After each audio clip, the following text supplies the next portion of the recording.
Hey everybody, welcome back. It's Rosalie. Welcome to the ultimate YouTube channel where we're all about world music and psychology. It's perfect for you. Ah, she's like singing out of my soul. Sometimes we get lost in our own little world, but it's all so much bigger than we realize. Shout out today goes to All Dogs Go to Heaven. Thank you for your suggestion via donation. I was encouraged to check out a song by an artist named Caitlynne. If you haven't yet, make sure to subscribe. A lot of y'all watch this channel and I'm so honored, but you've got to click the subscribe button. Here we go. You said you never leave. If I could have just one more day with you, I'd tell you everything I want to say. No second guessing anything. I'd let you know how much you mean to me. And that I drop everything. Let me start over. I like the vocal range she's bringing in here. She brings in some of those lower notes with a lot of fullness. Am I hearing subtle vocal fries? There's just something about that that she's bringing in that's really subtle that adds to the soulfulness of it.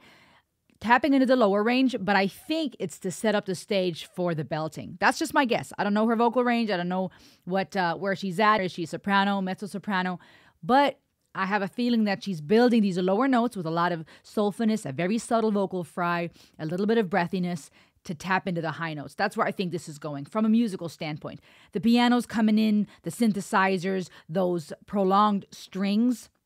I feel like that too often sets the tone either for some type of ballad, a little bit of that drama. You're having a prolonged piano keys held down, which to me creates a level of either airiness, reflecting on things. And that could also be, I could be perceiving this because I'm also watching a music video where we're seeing what appears to be an accident scene. So there's all these elements in music video, in the lyrics that play into the picture that's being painted here. And that's what makes music such a universal, amazing form of art. Let me start over. You said you never leave. If I could have just one more day with you, I'd tell you everything I want to say. No second guessing anything. I'd let you know how much you mean to me. And that I drop everything to have you back every day. I just need one more day.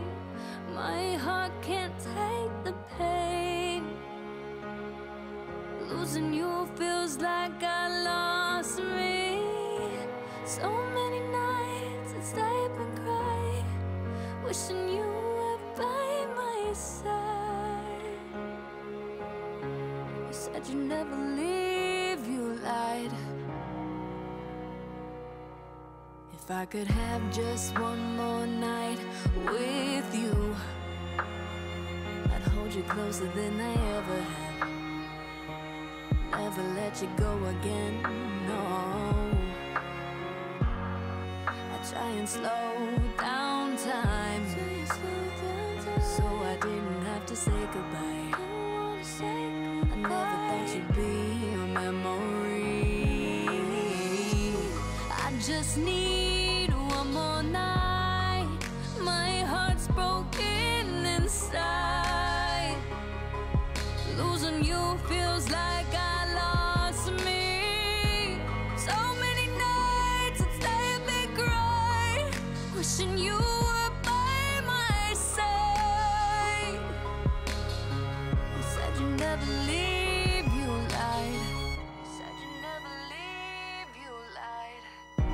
If I could turn back time, just to look in your eyes and to see you smile,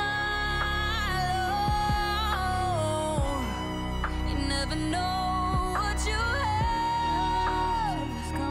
until it's gone and never comes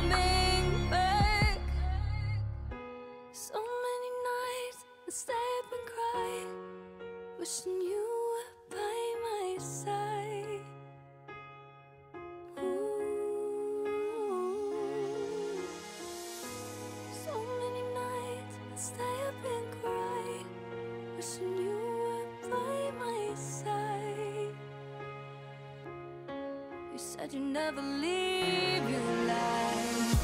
So many nights I'd stay up and cry.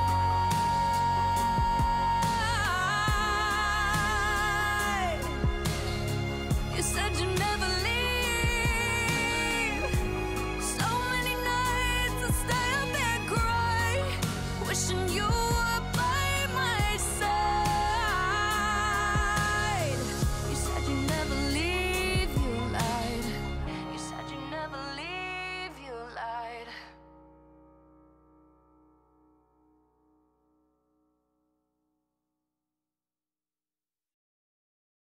Wow, this was beautiful.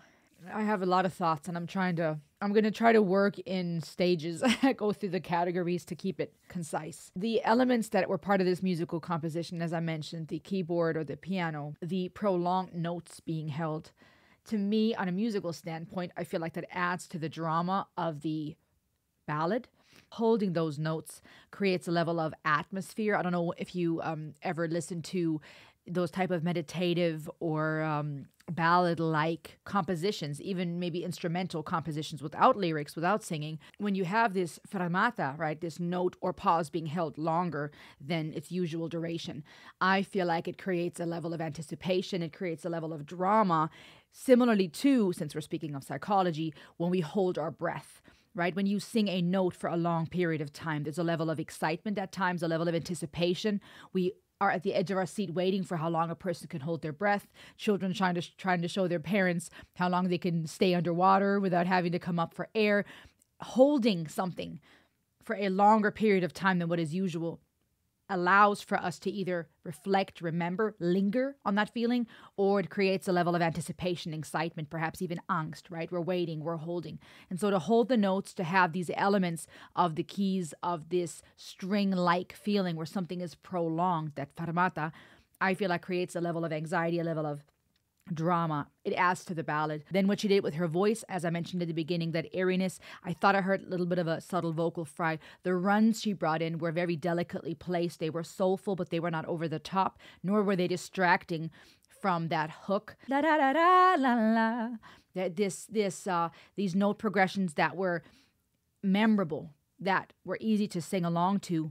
That has dual interpretation for me. On one hand, it's good to have a good hook that you can remember and sing along because it makes something more radio worthy. It is more likely to be listened to a lot, to be liked by a wider, broader audience. From a psychological standpoint, also, I believe that it is helpful to have a hook that one can sing along to that is memorable because it fits very well to the theme here. We are talking about memories. We are talking about remembering someone. She showcased her range. She started with those lower notes that were very rich and full, a lot of strength, and then she built into that, touching us with those high notes in a very clear and beautiful angelic way, but bringing her own character to her voice. Her singing along with scenery of the accident, along with scenes of a couple fighting, and those things touched me on a deep level in many ways. On one hand, I thought of my first baby, my eldest daughter, whom I lost halfway through the pregnancy at almost 20 weeks. And I shared that recently in a short, which led All Dogs Go to Heaven to make this suggestion via donation, a very thoughtful suggestion. Thank you for bringing something to my attention that would touch great on the idea of loss and love. And so on one hand, it made me naturally think of my eldest, who I lost, but I didn't spend much time with her. I only had that time halfway through the pregnancy. And it was also surrounded with a lot of survival, very hard circumstances, a lot of shame, a lot of confusion, survival mode, far away from family in a foreign land. So there was a lot of different elements involved. So my time with her has very little memory. So that grief was more connected to a lot of shame, a lot of what ifs, and a lot of shoulda, woulda, coulda, including shame, guilt, that feeling of I failed my child. Is she okay? I have no baby to hold in my arms. Losing a baby mid-pregnancy, at the end through stillbirth, a few weeks into their life, a few months into a new life, is a very, very painful thing. And grief will look different to different people, for one, because we're all unique. But it will also look differently depending on who or what we lost, right? People grieve when they lose a pet because it feels like part of the family. Naturally, we grieve whenever we lose someone whom we spend time with. Even if it's a young child, a teenager, there's a different level of grief when you lose your spouse, whom you spent many years with, who became your best friend, who you were intimate with, who you shared memories with. Yet again, different grief when you lose a sibling versus a child, as I mentioned, or parents. There's different processes and emotions and thoughts that are involved because of our relationship to that person, who we are, what we've experienced with them. So she came to my mind. Then my a mentor came to my mind who was kind of like a spiritual parent, dad to me, both him and his wife.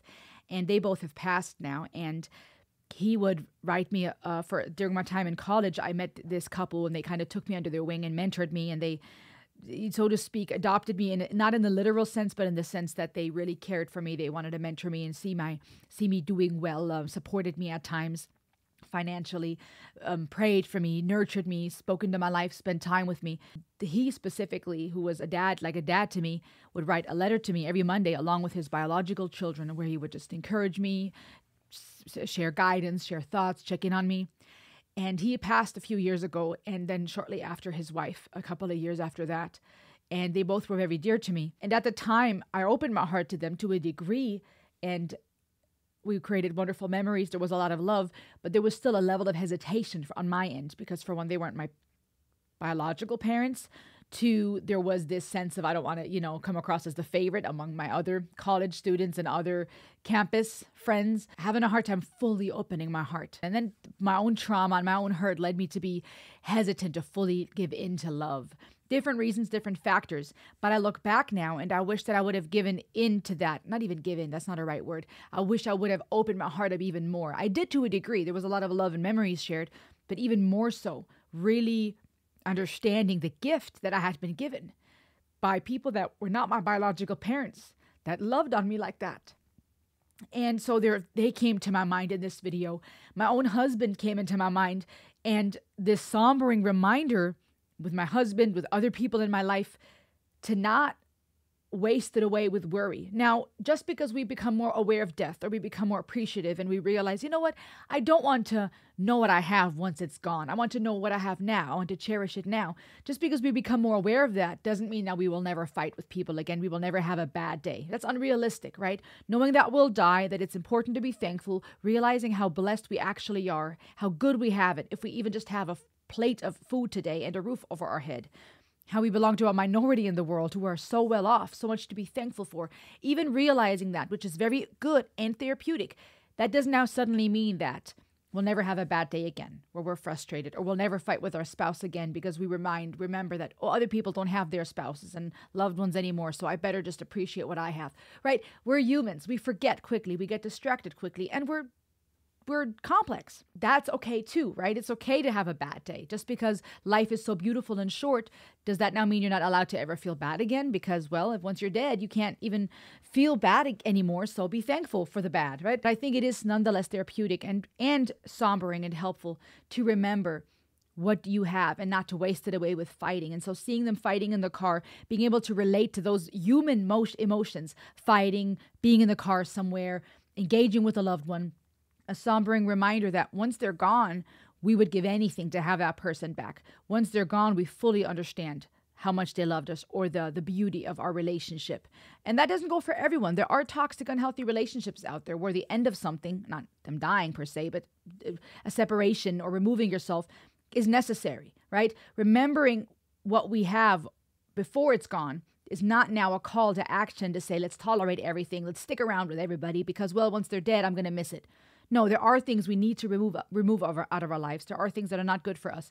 But we're talking about a healthy, wholesome relationship right now where you love somebody, be it a spouse, a boyfriend, be it a loved one, be it a sibling or a child or a parent, even friends, people that get on our nerves, people that we sometimes have a hard time with. Once they're gone and we really have to face death and go through those stages of grief, we remember what we have.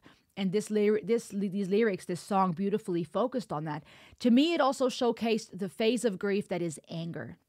Because she would say, you promised you'd never leave, you lied. And I think that thought process, that feeling of you were supposed to stick around, you didn't, you left me, I'm alone now, to me represents that stage of grief that is anger. And remember, grief is not linear. It's not this phase, this phase, this phase, acceptance, we're healed. It's not even just cyclical, I would say. It's all over the map. For some, maybe anger kicks in, then they go back to denial, and then they go back to negotiating, trying to negotiate themselves out of this situation. And now eventually they reach acceptance. You may have people who think they've accepted and now anger sweeps back in. It's not linear, and it takes time, and it's not something that is ever done with. I think that's the hard part, is that just like with faith or with not knowing or with any subject where there is no conclusive answer, surrender and saying, you know what, I accept that I don't know. I accept that I won't ever know. Or perhaps I accept that I won't ever have this person back. This is such a humbling place to be. It's not as simple, okay, I give in, right? Because you may start feeling a day of peace. You may have a day where you cry less, or where you feel a little okay, or you are able to make new memories. And then suddenly you feel anger again, and you remember all the things that you're missing out on with this person, or that this person is missing out on. So many emotions, it's complicated. But I think the hard part is that it's something you can never get back. It's something that you can never control.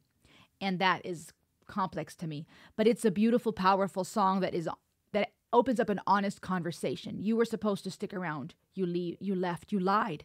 And saying this to the loved one who is not here to defend themselves, who is not here to say I didn't mean to, or who is not here. Because even saying that sometimes, I think, is our attempt at getting an answer. I think sometimes even having those thoughts of anger towards that loved one is our way, not only of anger, because we're angry they left us, but of negotiating, hoping that they'll answer, hoping that they say, oh, but I didn't mean to. I'm sorry that I left you. I'm actually still here, right?